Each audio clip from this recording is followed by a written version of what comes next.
Roast খাওয়া তোর আর হলো না রে। এখন আমি যাই রে, যাই রে, যাই রে। শিয়াল ভাই, আমার বড্ড হাসি পাচ্ছে।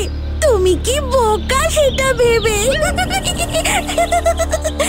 ওই চোখটা আমার খেলার জায়গা। ওখানে আমি মজা করি, নাচ করি, গান করি, খেলা করি। ওখানে আমি কিছুতেই মরতে পারি না।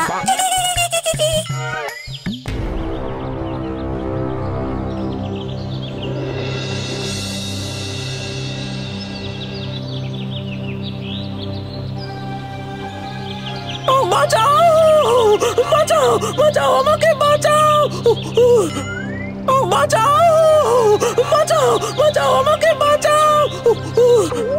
এটা শিয়াল ভাইয়ের গলা না? ওই দিক থেকে আসছে। নিশ্চয়ই কোনো বিপদে পড়েছে। গিয়ে দেখি তো। এ বাবা, এই সর্বনাশ হলো কি করে?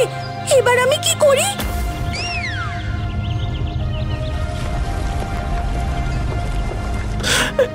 এ যাত্রায় তোর দয়ায় বেঁচে গেলাম রে টেপি। তোকে যে কি বলে ধন্যবাদ দেব। হাড়গোড় কিছু ভাঙেনি দেখছি। অমন কথা বলো না শিয়াল ভাইয়া। কেন বলবো না ভাই?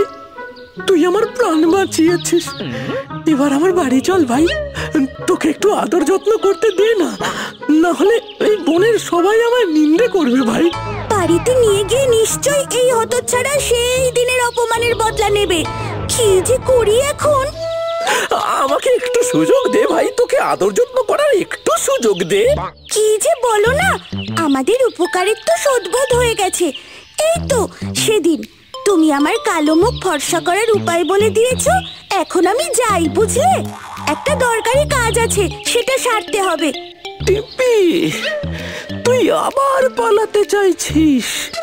এবার যে তোকে আটকাতেই হবে, না হলে আমার মান সম্মান থাকবে না যে। তুই কিসের সাথে কিসের তুলনা করছিস? রং যে ধুলে উঠে যাবে সে তো সবাই জানে। তুই আমার প্রাণ বাঁচিয়েছিস।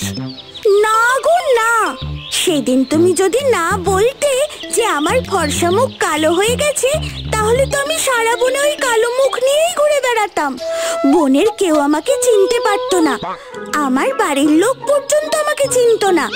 বলা যায় না বাঘ মামা কিংবা সিংহ জেঠু হয়তো আমাকে খেয়েই ফেলতো। তাহলে কি হতো বলো তো?